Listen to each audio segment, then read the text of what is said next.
السلام عليكم ورحمة الله وبركاته. waxaan soo qaadan doonaa kulamada maanta la ciyaari doona kooxda Arsenal ayaa la ciyaari doona kooxda Nuremberg halka Manchester United ay ku badisay 2-0 halka kooxda Liverpool ciyaaryahankeeda Darwin Núñez uu xiro doona nambarkii uu ka tagay Roberto Firmino ee nambar 9 ah halka Henderson asagna laga soo warinayo in uu Steven Gerrard oo la wareegay kooxda Al-Ittifaq ee ka dhisan cariga Saudi Arabia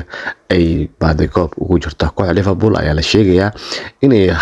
John Henderson ku amartay inuu dhimo mushaarkiisa oo ka dhigo 70,000 isbuuci laakiin kooxda Al-Ittifaq ee ka dhisan Saudi Arabia oo hogaaminaya Steven Gerrard ayaa u ballan qaaday lacagta hadda uu ka qaato laba jibaarkeeda macquul ma tahay in Henderson uu firaaqeeyo gegada Anfield season kan intuusan bilaabanin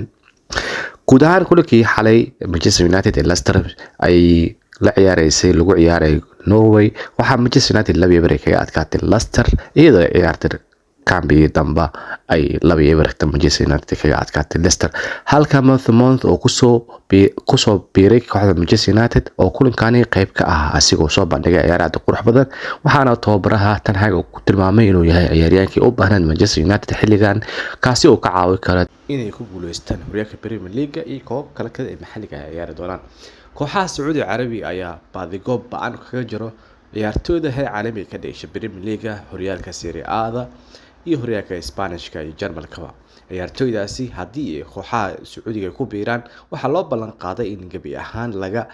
meesha laga saari doono canshuurtii xadaafka ah ee laga qaaday jiray kaasi ay noqon doonto wax canshuuraan aan laga qaadi doonin ciyaartooydaasi dhammaan waxay soo jiidatay qulubtooda maadaama canshuur dhawal loo qaado qaaradaha Yurub ee ka ciyaarayaan taasna waxay ugu jirtaa ciyaartooyda faa'iido aan inaba caadi ahayn maadaama mushaar qaali ah iyo aan laga qaadin wax canshuur ah